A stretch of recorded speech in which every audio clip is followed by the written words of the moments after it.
met Rachel, I told myself that I would never be the cause of her tears.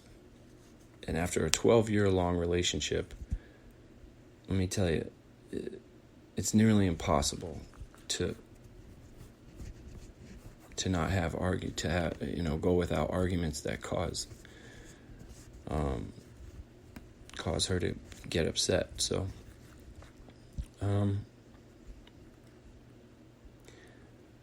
so the things she left behind, after you pass away, I'm finding that the things you make with your hands are the most valuable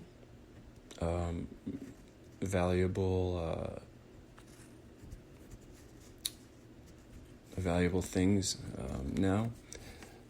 Paintings she made, beautiful things she made with her hands and her mind, things she spent time on.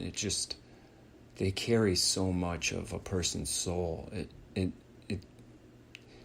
I have a new appreciation for artwork and for craft, really, because I know what it's like to make something. I'm big into making things with wood and leather. I was an art major, but I never made the connection between art and what goes into a piece of art. And I think when you have a finished product that you're proud of, it's a piece of your soul in a big way. So,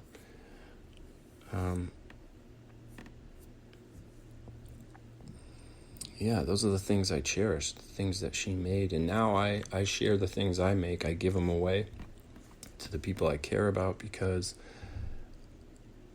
I now know what it's like to own something that someone made after they're gone. And it really keeps them alive. In my living room, I have a big painting of Rachel's.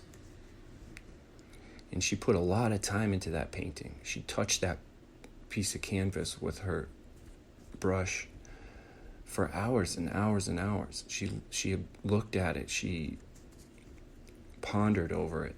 And so it means a lot to me to look at it. And the thing now, carrying on, what I just want to know more about her thoughts. I want to know more about,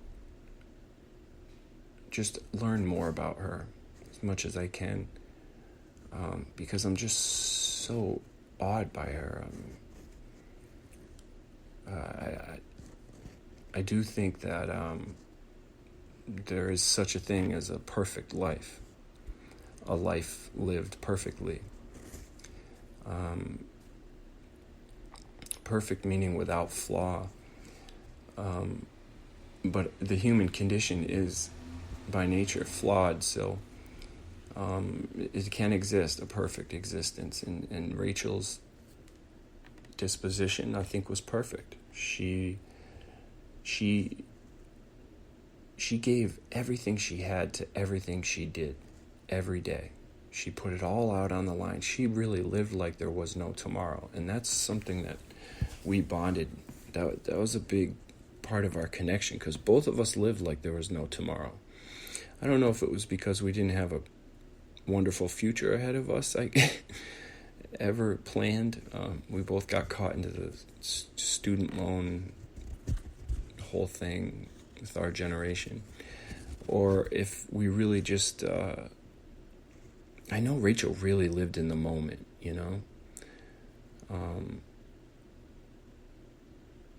She made all of her choices with her gut, and the way she looked at things was very unique.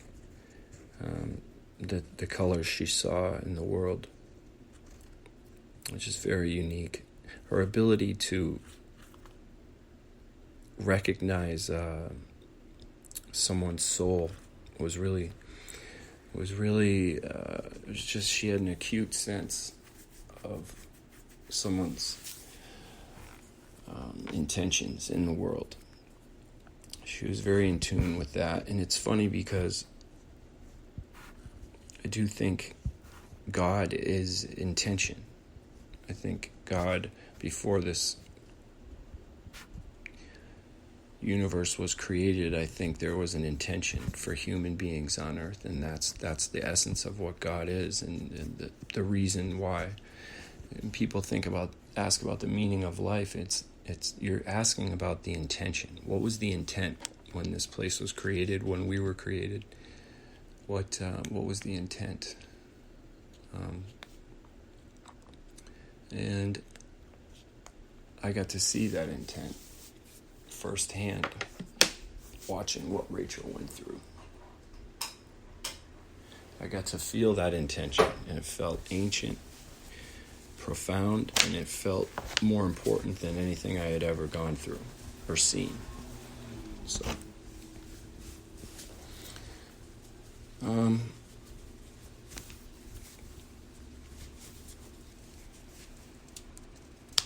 yeah, Rachel was as pure as they come. She was boldly honest. And Rachel's intention, I think, was in line with God's intention. She always felt like you do unto others as you treat them better than you'd expect to be treated yourself. And she brought a lot of joy to a lot of people. A lot of people. I know that there was plenty of people that were quietly and desperately in love with Rachel. I was one of those people before always. It just, I was lucky enough to express that love to her and to feel it in return. And it's just a magical thing. All the problems that plague me today are situational and financial and things like that. But big picture, looking back, if I were to die tomorrow, I think that's why I have this obsession with the question about what I'm doing here now, what's left for me to do here. It's because I feel like I've completed something. I feel like I've fulfilled a destiny of mine. And I think that destiny was to be with Rachel and guide her and love her until the end. And that's what I did. I wasn't perfect at it, that's for sure. We had our days, man. I've made a lot of mistakes throughout our relationship, but I'm just really grateful that I got to, fulfill a vow, really. When I look over the vows I was going to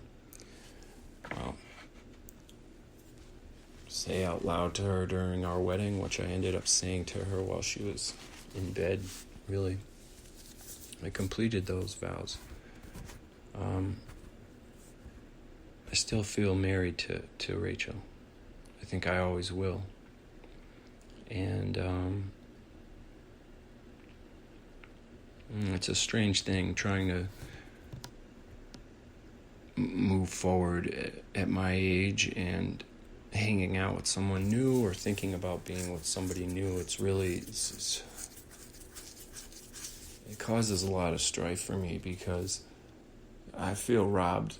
I think about couples that knew each other when they were young, have been together for 40 years or whatever it may be, and we would have had that because Rachel did not believe in separation or divorce. She just didn't believe in that. She believed in getting through all of your issues. And Rachel and I have been through plenty, and we got through. We made it to the other side. We got engaged through all the bullshit, through all of my... She watched me grow up. She helped me become a man, really. And we got to that place. It was wonderful. It was the level of love just kept growing, really. Every time I thought, oh man, you can't love anybody more than what we have now, we'd reach some new level. It was remarkable thing. I just don't want to forget her. I can't believe it's been a year and plus some months. In April, it was a year, so May, June, a year and a couple months.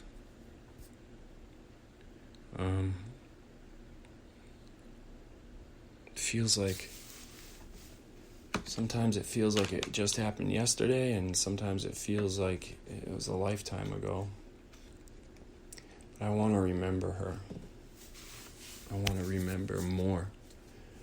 I don't want the memory to fade. I want the memory to become more clear, more detailed.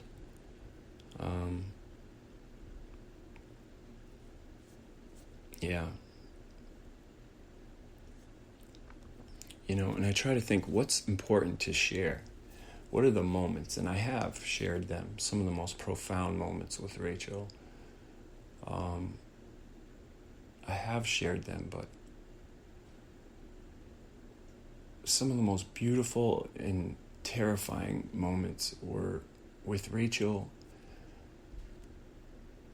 wheeling her in a wheelchair away from a chemo infusion, bringing her home.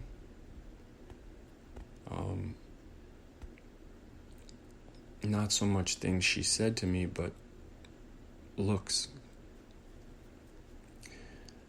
If I'm wheeling her out of the ambulatory center, and it's cold and it was winter, she's wearing this little knitted hat and these little mittens, and she would turn and look up at me as I'm wheeling her away with such she was so vulnerable.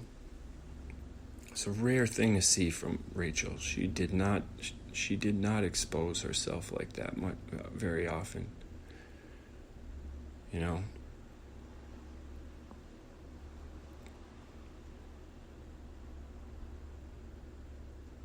I don't know. I'd give anything for another hug from her. She's really good at that. And it's hard being in the world without knowing she's there.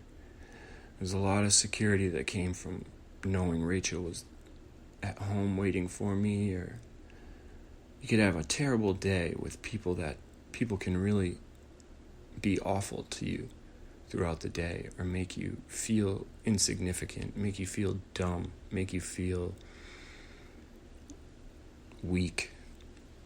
But I always had someone at home, Rachel at home, to make those attempts feel insignificant. And without her, I feel very exposed, and I feel in those and people's opinions and thoughts, and if I have a bad day with somebody, it really sucks.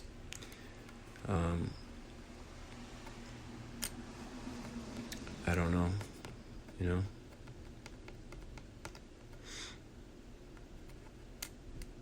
I don't know.